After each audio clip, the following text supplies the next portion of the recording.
Olá, meus amigos, amigas, internautas, sejam todos bem-vindos.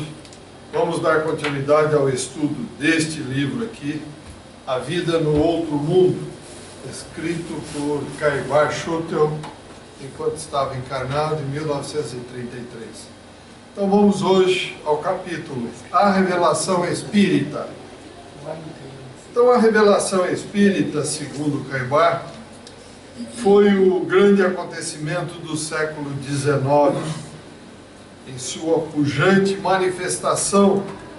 Esta manifestação espírita explica, esclarece, anuncia de uma forma muito inteligente e racional todas as revelações do passado que o grande pensador do brasileiro, Dr. Pinheiro Guedes, veio explicar, mas não só as revelações do passado, como também prevê as revelações do futuro. Então, o que disse o grande pensador brasileiro Pinheiro Guedes? Ele disse o seguinte, que o Espiritismo abrange o ciclo das evoluções do espírito do início ao infinito.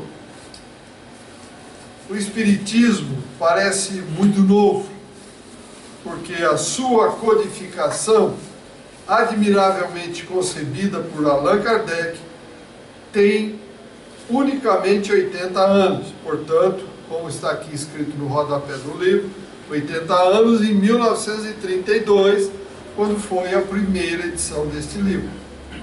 Mas eu aproveito, antes de continuarmos, o Espiritismo parece muito novo porque a sua codificação. O que é codificação? Nós falamos que somos espíritas cristãos ou que somos kardecistas? Nós somos espíritas cristãos. Por quê? O Espiritismo não foi fundado por Kardec. Ele codificou, elencou a revelação dos Espíritos em todo o planeta de uma forma tal que nós pudéssemos melhor entender. Então é errado falar que somos kardecistas. Nós somos espíritas cristãos. Por quê? É a doutrina revelada pelos Espíritos, pela pleiade do laboratório espiritual, e não feita por uma única pessoa, Kardec. Então precisamos estar atentos a isso. Ele codificou, elencou, pegou todas as revelações dos Espíritos e colocou numa ordem factível, numa ordem para a gente melhor entender. Então, continuando, tem sido a alma de todas as crenças, o espírito de todas as religiões que tem embalado a humanidade. Desde tempos imemoriais, desde épocas remotíssimas da história, a comunicação com os espíritos tem sido praticada por homens e mulheres. Ninguém tem algo especial. Só os homens se comunicam com os espíritos ou só as mulheres. Não. O que é ser homem ou ser mulher? É estar momentaneamente com uma roupa masculina ou feminina nesta encarnação.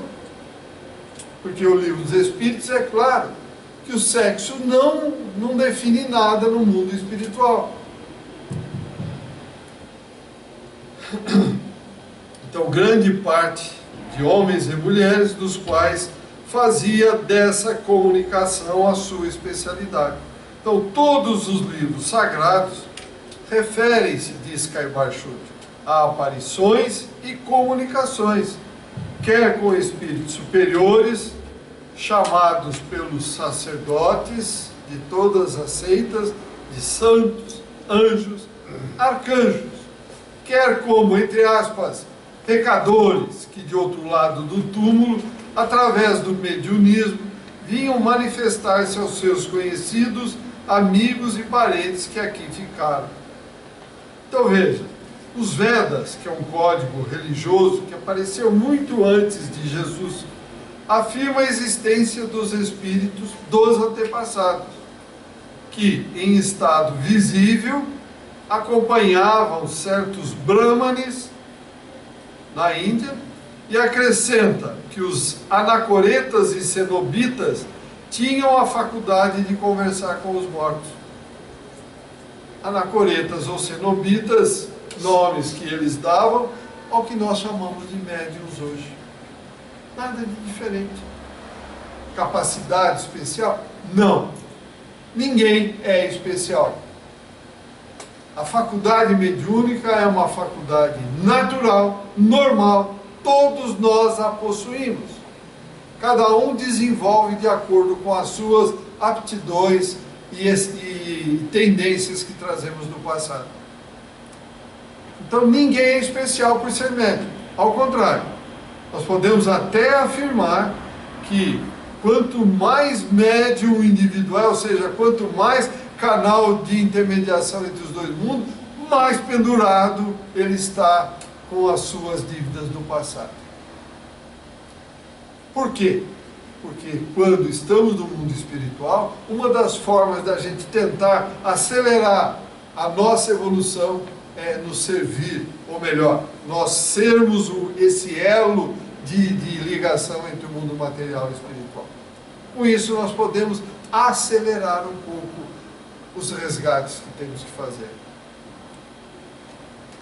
Porque todo mundo que é médium sabe as dificuldades que encontra. Ser médium não é coisa muito simples, porque você passa por todas as sensações que o espírito está passando. Dores, dificuldades de entendimento das coisas, enfim, tudo que o espírito sente, automaticamente o médium sente. Quantas vezes os médiuns se apresentam com problemas, vou no médico e não estou bem. Vai no médico, faz exame e não tem nada. O que ele está sentindo? Aquilo que os espíritos que estão à sua volta estão me transmitindo. Como? Por palavras? Não, pelo intercâmbio que existe, pelo entrosamento entre os perispíritos, tanto do espírito quanto do médium. Continuando então, o povo da China, cuja cronologia marca mais de 30 mil anos, nunca deixou de evocar os espíritos. O missionário Huc, HUC, fez referência ao grande número de experiências que tinham por fim a comunicação dos vivos com os mortos. No Egito, os poderes sacerdotais facultavam-lhes as relações com o mundo espiritual, embora naquele tempo as práticas tivessem caracteres misteriosos e sobrenaturais. As evocações dos mortos eram de tal modo generalizadas na Grécia que pode-se afirmar constituíam crença de todo o povo. Todos os templos possuíam mulheres as quais davam o qualificativo de pitonisas, nada mais é do que médiuns, encarregadas dos oráculos e de fazerem aparecer os espíritos.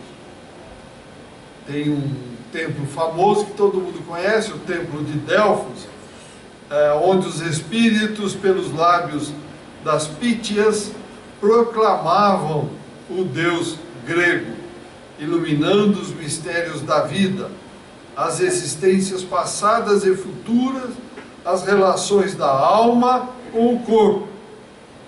São verdades que aparecem hoje à luz do Espiritismo. Daí a inscrição que se lia ao entrar no templo: conhece-te a ti mesmo. Veja só, lá atrás, há muito tempo, conhece-te a ti mesmo. E o que é que o Espiritismo vem trazer para nós? Exatamente isso, que nós somos, cada um de nós, o responsável por tudo que nos ocorre, pelas doenças, pelas felicidades, por tudo está em nossas mãos. O Pai nos criou, simples, sem sabedoria, deu a chance de aqui adentrarmos na matéria, passamos do mineral, no vegetal, no animal, estamos hoje estagiando no hominal, para amanhã Quem sabe estagiar no angelical, arcangelical, e um dia chegarmos a ser espíritos puros. Para quê? Espíritos puros. Para ficar, como dizem algumas religiões, estado de beatitude e adoração? Mentira, isso não é verdade. O universo é trabalho, trabalho e trabalho. Nós estaremos no estágio de espíritos puros, à disposição de Deus, auxiliando-o nesse universo que está em contínua e constante expansão. Deus não para de criar, como disse o Cristo. Meu Pai não para de trabalhar. Porque nós pararíamos? Continuando aqui então, meus amigos e amigas. Em Roma, na Itália, como na Grécia, as sibilas evocavam os mortos, interrogaram sem cessar os espíritos, e nenhuma empresa importante era decidida, ou seja, nenhuma decisão importante era tomada sem que se consultassem as sacerdotisas. Os antigos médiuns se chamavam como pítias, pitonisas, sibilas, sacerdotisas, e quase todas apareciam ou se destacavam entre as mulheres. Viviam isolados nos templos. Alguns bebiam água da fonte de Castália, que diziam dar inspiração, ou mascavam folha de louro, que, segundo entendiam, provocava pelo aroma a concentração. Além do santuário de Delfos, na Grécia, destacavam-se também o de Júpiter, Amon, na Líbia, o de Marte, na Trácia, o de Vulcano, em Heliópolis, o de Esculápio, o de Ísis e muitos outros. Então, antes de continuarmos, vejam, nós, seres humanos, sentimos que nós temos uma ligação com algo maior, que é o mundo espiritual. Por que essa procura incessante, essa procura contínua que sempre tivemos? Exatamente por causa disso, porque nós sabemos de onde viemos. Está dentro de cada um de nós, a partícula divina. Somos herdeiros do nosso Pai, Deus. Só que temos que trabalhar essa partícula. De graça, caiu de paraquedas, tudo no bem bom, sem fazer esforço nenhum. Como? Se uma simples chuva, um simples vento, qualquer coisa que ocorra na natureza, tem uma quantidade enorme de irmãos espirituais trabalhando, nós não vamos trabalhar? Que história é essa? Não, eu não trabalho. Que é isso? Nós só seremos eleitos pelo Pai pelo muito que fizermos em prol do próximo. E sem pensar em retribuição. Não vamos pensar que, não, eu vou trabalhar, mas pensando que, eu vou trabalhar porque eu vou ser recompensado. Não. Fazer o bem sem olhar a quem. O mérito é automático. Não precisa ficar falando, gente, eu estou aqui, eu estou fazendo. Não, não há necessidade nenhuma. Então veja, essa procura pelo lado divino, nós sempre tivemos. E continua aqui, Caibar Schutter. A Bíblia salienta os poderes extraordinários dos sacerdotes faraônicos. E através destas páginas se desenrolam as cenas espantosas que ocorreram por ocasião da libertação dos israelitas. Fenômenos hoje catalogados e explicados racionalmente pelo Espiritismo. Não existe milagres. Por favor, vamos de uma vez por todas ficar muito claro. Milagres não existem. Existem fenômenos na natureza, no universo, que ainda desconhecemos. E é isso que ele falou, que o Espiritismo veio clarear, veio trazer o véu, tirar o véu que enuviava todos esses fenômenos. Mostrou para nós o que é. Não tem milagre. Aquele milagre no sentido, nossa, que coisa maravilhosa. Não, não existe. Por isso o Espiritismo é muito claro. Amai-vos, instruí-vos. E o Cristo foi claro. Conhecerás a verdade e a verdade vos libertará. Do que? Da ignorância que estamos metidos. É isso que nós temos que buscar. Alguma pergunta, algum comentário até aqui, meus amigos e amigas? Então vamos em frente. Além do resplendor do Sinai, fato estupendo, que só pode ser resolvido pela teoria espírita, além das manifestações que se verificaram na vida de José, filho de Jacó, a quem os espíritos se mostravam no seu corpo mágico, todos os profetas maiores e menores, Samuel, Jeremias, Malaquias, Jó, Isaías, Ezequiel, Daniel, mantinham estreitas relações com os espíritos de várias categorias. Esdras, sob o ditado de um espírito, reconstituiu a Bíblia, que se havia perdido. Sansão, poderoso médium de efeitos físicos, todo mundo conhece o filme Sansão e Dalila, abala as colunas de um edifício onde se efetuava um festim e deita por terra os convivas entregues às mais detestáveis bacanais. Era tão comum entre os israelitas as comunicações com os mortos, que até os reis não levavam seus exércitos a combaterem sem consultarem primeiramente os profetas. Achabe, rei de Israel, e Josafá, rei da Judeia, nenhuma decisão tomaram durante o seu reinado sem a prévia consulta aos espíritos. Antes de continuarmos, vocês poderiam me perguntar, mas será que eles não foram enganados nenhuma vez? Eu diria inúmeras. Com certeza foram. Se nós hoje, com o conhecimento que temos, com os ensinamentos e os exemplos do Mestre Jesus, nós fazemos ouvidos bocos aos chamamentos que temos, imagine naquela época. Tinha malandro naquela época? Lógico que tinha. Somos nós hoje. Lógico que tinha, enganar por levar vantagem, mas não tinha dúvida. Desde Adão e Eva, né? Há muito tempo, gente. Por isso veio Cristo, ensinou, aí ele veio, ensinou, foi embora, aí eu vou mandar o Consolador, porque aquilo que eu não posso ensinar agora, dizer agora, será dito no futuro. Veio o Espiritismo. Eu pergunto em sã consciência, estamos admitindo seriamente esses ensinamentos? Nós que aqui estamos, até estamos. E a maioria das pessoas que vivem no planeta estão? Não. Ainda hoje, agora, ouvi no rádio do automóvel, mais um jornalista foi decapitado.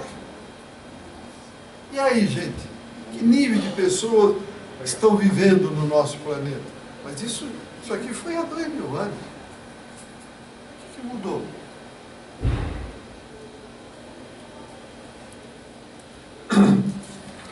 Continuando, Saul evoca o espírito de Samuel antes de entrar em luta contra os filisteus.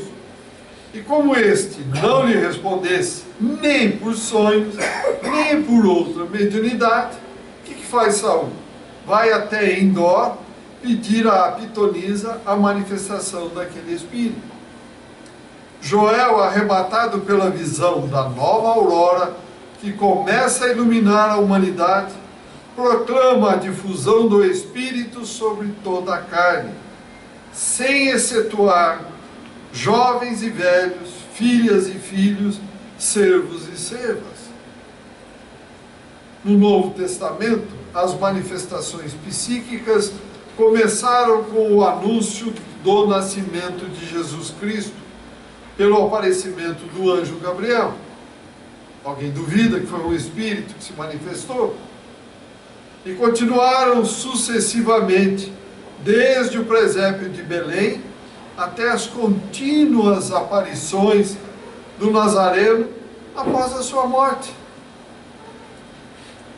Jesus materializou-se, mostrou que o corpo físico não existia mais, Mas ele, em espírito, estava vivo. A vida continua. O que acontece? O corpo físico, essa roupa, brincando, torna-se velha, não tem condição de nos manter em espírito aqui, vai se decompor em átomos para recompor outros corpos. Mas a vida continua, isso é que é importante. Continua. Todas as páginas dos evangelhos realçam os admiráveis fenômenos de curas. O que eram os fenômenos de cura? Milagre? Não. Levitações? Milagres? Não. Transportes, materializações, desmaterializações, aparições que denotam muito bem o plano espírita traçado pelo Mestre Jesus durante a sua passagem pelo mundo.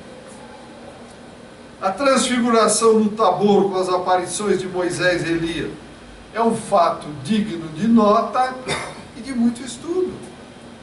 Milagre? Não. Veja, estava lá Jesus sozinho? Não. Quem mais? Tinha mais alguns discípulos com ele. Para quê? Para ajudar a fornecer o ectoplasma. Para que Elias e Moisés se materializassem. Isto não é milagre. Isto é um fenômeno físico que o Espiritismo esclarece. Os Atos dos Apóstolos e as Epístolas são livros de grandes interesses pelos fenômenos psíquicos nele registrados. Se analisarmos com olhos de ver, nós veremos uma série de fenômenos ali registrados. Nada de milagres. Estou insistindo nisso, para que a gente use o nosso raciocínio lógico. Os grandes escritores sagrados, em todas as suas obras, relatam fatos de natureza espírita, que vem em apoio à teoria que, ora, Caibar está propagando aqui. Santa Teresa era uma médium portentosa, que vivia em contínuas relações com os espíritos. Após a sua desencarnação, ela desenvolveu 5 médiuns no convento, com quem se comunicava. Santo Agostinho, o Padre Manuel Bernardes e outros salientam fatos dignos de atenção pela insuspeição e seriedade de suas narrações. E seria estutícia, seria querer pregar uma peça, negar esses fenômenos só pelo fato de não serem compreendidos. O que nós fazemos hoje, 2014, dia 2 de setembro de 2014? Como é que o ser humano age quando ele não entende alguma coisa? Qual é a primeira decisão que ele toma? Ah, isso é brincadeira, isso aí não existe, isso aí não é coisa do diabo. Inventamos até esta brincadeira. Nós precisamos parar com isso, meus amigos e amigas. Isso mostra que nós não estamos usando a nossa massa cinzenta como tem que ser usada. Temos que pensar, refletir. Amai-vos, instruí-vos, ensina a doutrina espírita. Se nós não nos instruirmos, nós vamos ficar nas nossas verdades que estão aí, já corporificadas na nossa mente, entre aspas, empedradas em nossa mente, e vai ficar assim? Não, nós temos que abrir a nossa mente, buscar as novas coisas, substituir as coisas que não servem mais por coisas realmente úteis. A partir do momento que um conhecimento entra na nossa mente, ela nunca mais será igual. Então nós temos que buscar sempre. Sair da zona de conforto, da acomodação, buscar sempre discutir. Senão nós terminamos a reencarnação e daí? Vamos fazer um balanço e o que crescemos? Nada, absolutamente nada. Continuando. A missão do Espiritismo é justamente reunir, diz Caimar Chup, enumerar, catalogar esses fatos dispersos em todo o mundo como provas demonstrativas da imortalidade. Ainda mais, enquadrando esses fenômenos em leis eternas, explicando-os de acordo com a razão. Então, desta forma, o Espiritismo os classifica como manifestações da vontade de Deus, sob cujos influxos o homem compreenderá a sua situação na Terra e o futuro que lhe está reservado. Seria muito triste, né, se nós não tivéssemos uma certeza. Quem sou eu? De onde vim? Por que vim? Para onde vou? Porque Deus me criou, onde eu me encaixo neste universo? O que eu estou fazendo aqui na Terra? Morreu, acabou, como eu vi uma vez? Morreu é que nem o berro de uma vaca. Buh, acabou. Gente, é um menosprezo muito grande por uma vida, né? Não é isso. A reencarnação mostra que hoje nós estamos colhendo o fruto das plantações feitas no passado. Estamos semeando o que colheremos nas próximas reencarnações. O caminho nós sabemos qual é. O Cristo ensinou e exemplificou. Amor a Deus e amor ao próximo. É isso que estamos fazendo? Se não for isso, preparemos-nos para colheitas difíceis. Alguma pergunta, algum comentário até aqui? Então vamos em frente. A teoria espírita satisfaz a todas as exigências da ciência e da religião. A grande revelação é a evolução lógica da ideia monoteísta, proclamada no Sinai como a primeira etapa de um sistema teogônico que se desdobrou através do cristianismo e aparece integralizado no espiritismo. O que ele quis dizer isso? Monoteísta, um Deus único. Imaginemos-nos uma quantidade enorme de deuses como o ser humano criou no passado. Deus da chuva, Deus do sol, Deus da colheita, Deus da saúde, Deus disso, Deus daquilo. Confusão maluca, gente. Imagine só, nós aqui coordenando, não vamos falar muito, uma cidade, cada um com a sua ideia, sem um consenso. Que confusão que dá. Imaginemos o universo sem fim. Uma coisa, não dá nem para nós imaginarmos. Está tudo equilibrado, bonitinho. A Lua não bate na Terra, mantém a mesma distância, ela só tem a aproximação e o afastamento necessário para que haja as marés no oceano. A maré tem uma função na Terra e por aí afora. Imagine se não tivesse uma organização. É óbvio que todos têm uma quantidade tão grande de espíritos trabalhando para que isso ocorra, mas tudo sob uma única ordem, que é Deus. O que é Deus? E não quem é Deus.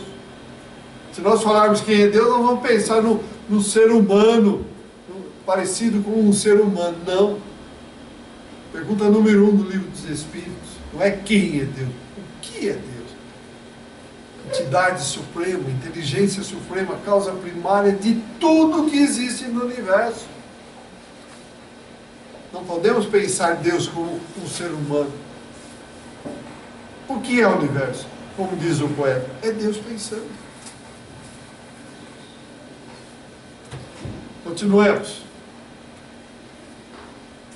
A religião e a ciência não podem cristalizar princípios. Tanto uma como outra têm se desdobrado e evoluído através dos tempos. No plano físico, a matéria radiante, que é o plasma, de William Crookes, o rádio de Curie, Madame Curie, A telegrafia de Branly e de Marconi, 1932, hein? Não se esqueçamos disso. Esse livro foi escrito em 1932. Então hoje a evolução da ciência é fantástica. Então naquela época ele já falava em novos fundamentos no campo da ciência positiva. Vamos trazer isso para hoje. Olha a quantidade de evolução que tivemos. 1932 mal existia o telefone. Hoje nós temos o celular. Daqui falamos em qualquer lugar do mundo. Então, há um salto gigantesco da ciência? Sim, não tenha dúvida. Mas a ciência pode andar sozinha, independente de Deus, independente da religião? Não. Ela vai tropeçar e vai cair. O que é o mundo material? Uma cópia piorada do que tem no mundo espiritual. Quer dizer, nós inventamos? Não. Nós somos inspirados.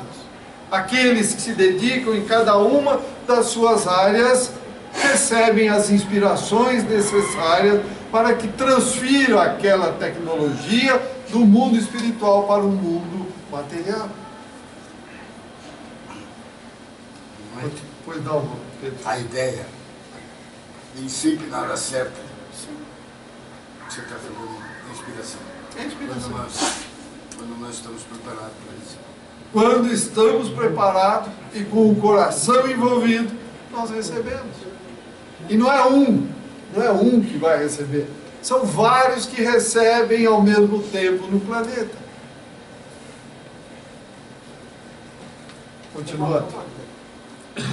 Pai, Pois não, sim. aquele dia eu liguei para você sobre aquele negócio. Aquele bate-papo com aquelas pessoas.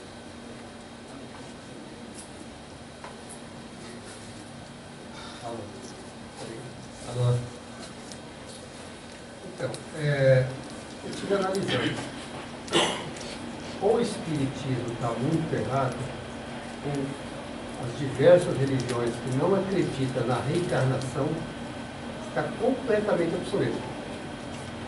Percebeu o comentário, dois pastores, né? O comentário que eles fizeram, você falou do Tabor, né? Eles comentaram, mas então nós somos obrigados a concordar com o espiritismo, irmão? Não, não fala isso. Agostinho, eu já te respondo de uma forma muito simples, como disse o Cristo. O pior cego é aquele que não quer enxergar. Frente a todas essas evidências que nós temos, esta grandeza que é o universo, a própria natureza na qual estamos inseridos, os fatos que acontecem todos os dias, e ainda eu vou olhar e vou falar, não existe.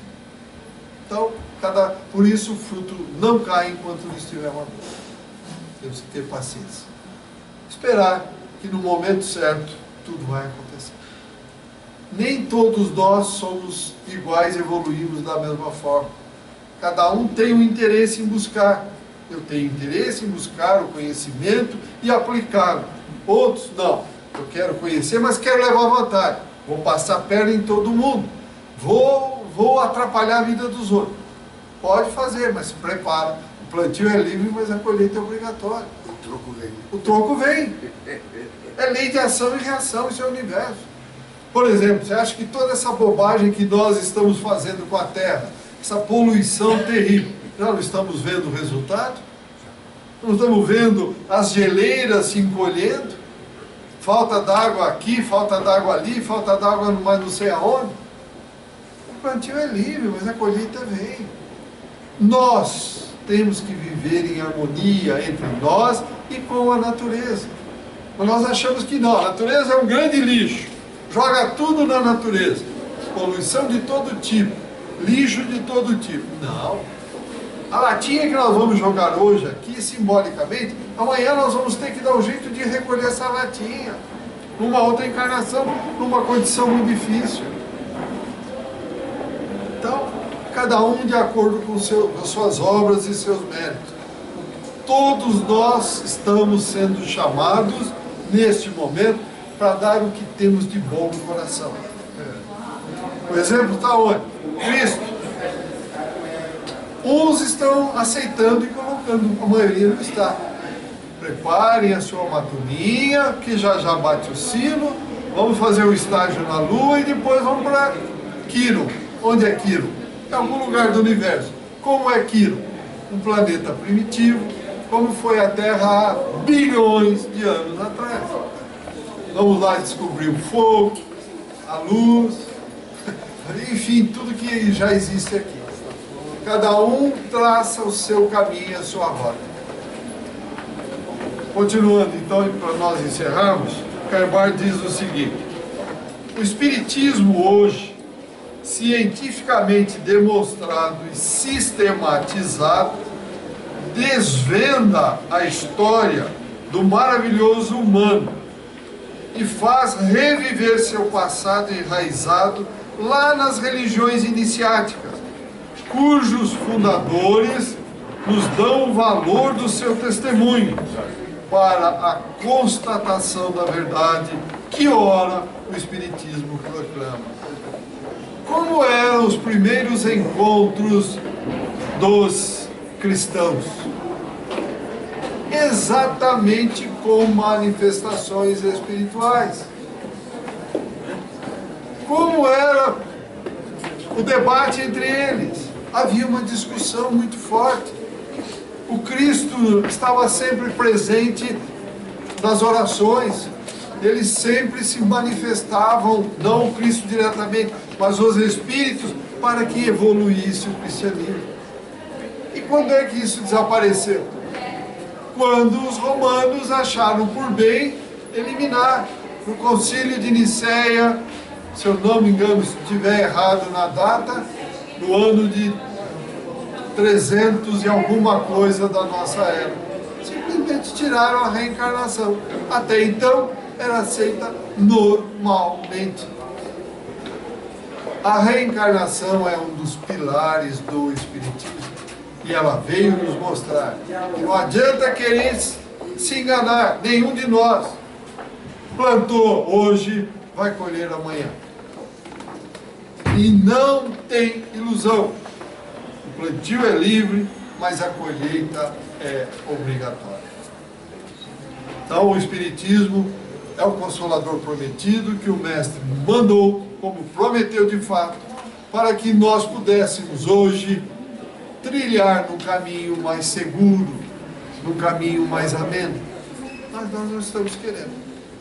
Está em nossas mãos os nossos futuros. Algum comentário, alguma pergunta? Mãe, Pois não, Pedro.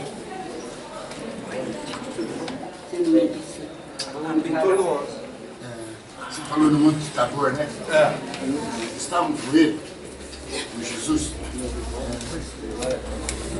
três discípulos. Foi João, Pedro e Tiago. E Tiago. Tiago.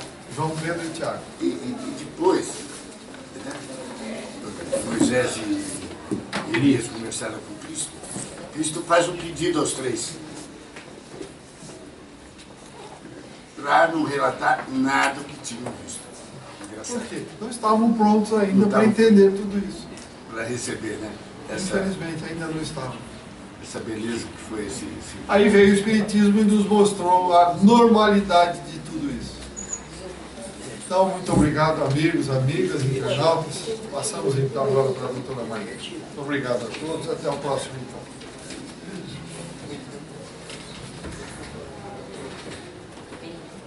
Sim.